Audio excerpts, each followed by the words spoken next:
Hey, this is Josh Bois, the CEO of Global Capital Network, and today I'm with Joe Myerchin of Hydrogen on Demand. As you know, we are at the Global Capital Network October 17th conference in Newport Beach. I've had hundreds of investors from around the world fly out. We have different companies on stage from impact-related technology, SaaS, but I have a special place in my heart for impact. Joe is working on a hydrogen play. He'll explain it better than I can, but with pellets, you can turn even salt water and seawater into hydrogen. So we can put these in local geographies all over the world. Anyways, tell us a little bit more about your technology. Sounds good. Hydrogen on demand. We create pure green hydrogen from non-hazardous materials using water. Seawater works best, but here's the big deal. It doesn't require additional energy and it all happens at ambient temperatures. So the next issue with hydrogen, because it's ultimately a $1 trillion industry, but what's slowing it down? What's stopping it? Storage and delivery. So with the pellets, once we manufacture the pellet, you can ship the pellet, you can store the pellets, and they only activate at ambient temperature when you add water. What does that create? That creates pure green hydrogen. That means that we can run through any fuel cell off the shelf because it requires 99.99% pure green hydrogen, and that's what we create. The final piece of the puzzle to open up that $1 trillion hydrogen business is hydrogen embrittlement. What does that mean? Hydrogen's pretty tough on metal. So we created a coating that is based off of graphene carbon fiber nanotubes.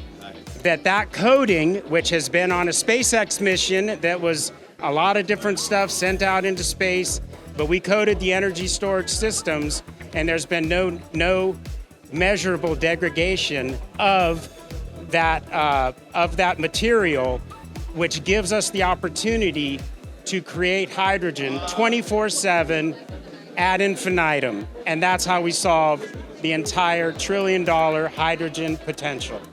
And I love it. So basically what he's saying too is we don't necessarily need to truck hydrogen all over the place in these big tankers like we do with gas. It's kind of like an energy thing. We can generate it on demand in a local geography, which is super important. Even more so, like we love space, we love smart tech like nanotubes.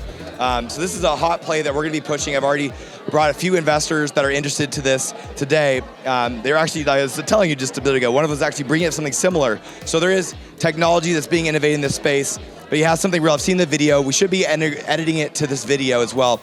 Is there anything else you want to tell our audience, investors here? I would just like to say that this does solve all of the potential issues with opening up hydrogen, because here's the thing. The hydrogen highway can basically function on the natural gas infrastructure.